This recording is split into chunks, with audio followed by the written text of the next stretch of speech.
Garden Dreamers, Jill here. Today I'm going to be cleaning up this space. I know, cleaning again, yay! I had used it as a greenhouse in the winter, but we have very high winds and that didn't work out for me. But if you don't have high winds and you want to watch that video, it was super easy. We just hung the plastic over, put some sticks. It would have worked if we don't have high winds, but we do. So anyway, I'm going to be preparing this space because I'm going to put watermelons here now. We have a lot of caliche here where I live. I live in El Paso, Texas, and I'm going to remove some of it and then remove the rocks and then put some compost on here because I'm going to put watermelons this year. Last 2 years, I put the watermelons on my garden arch, my trellis. It's an arch. It looks so pretty, but this year I put roses over there. This is the first time I do roses, so I'm excited about that. So I need a space for my watermelons, so we're gonna do it here. Over here on this side is where my flower garden is, and I was thinking of extending it this way. And prior to that, I was gonna use this space for a hammock, but I haven't got time to be relaxing. I have 2 children. I can't just be sitting around. So we'll scratch that until they move out to college and then I could relax on a hammock, right? And then I was also thinking I wanted to put like a pergola and some shades because the sun comes this way, like that, and it is brutal in the summer. So I was gonna put like a pergola and then like some shades to come down and then put my citrus trees here so they don't burn in the summer. But for now, my brain's all blah. But for now, we'll just do the watermelons here. We'll prepare this for my watermelons and I don't know, we'll see. Anyway, let's do this. Be forewarned, I'm all scatterbrained and I start doing one thing and move on to another. So, yeah, that's me. And these I recently cut off. They're actinias. And some of them are still good, so I'm gonna put them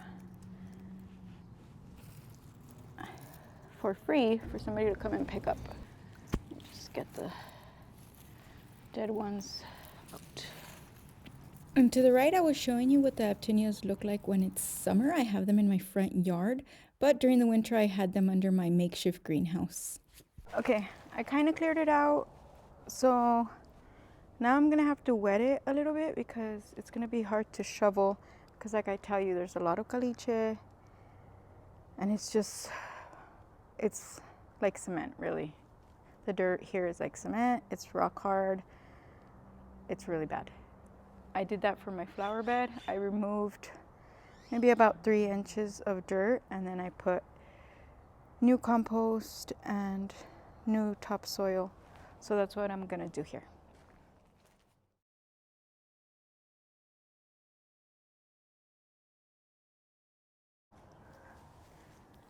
This is what I'm talking about. These are the types of rocks that are in our dirt. They're huge. How is a plant gonna get through that? It's not. So I'm already exhausted.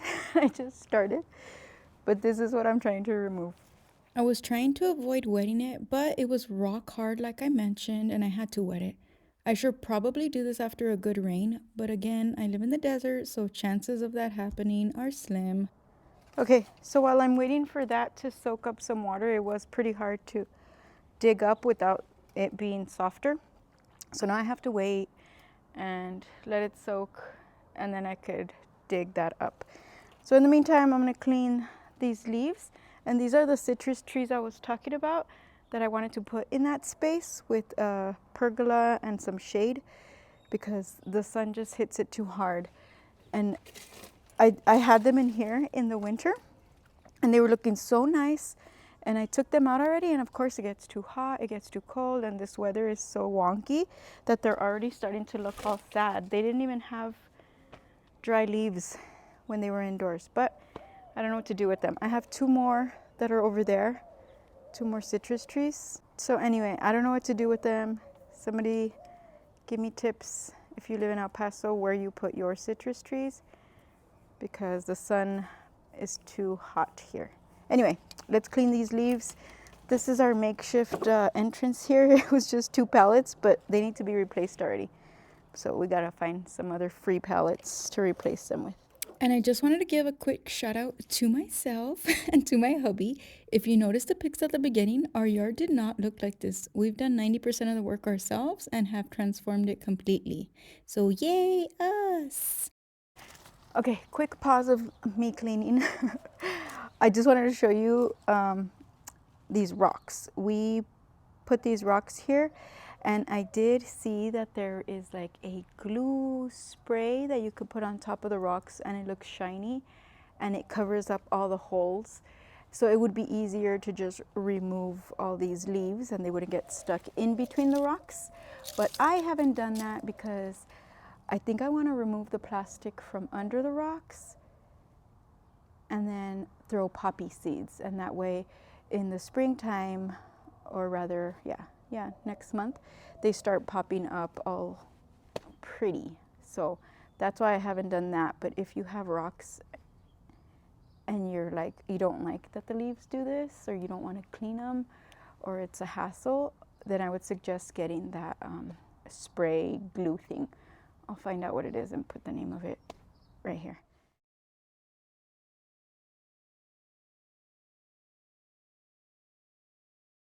Apparently I disrupted an ant colony, and there's a billion now.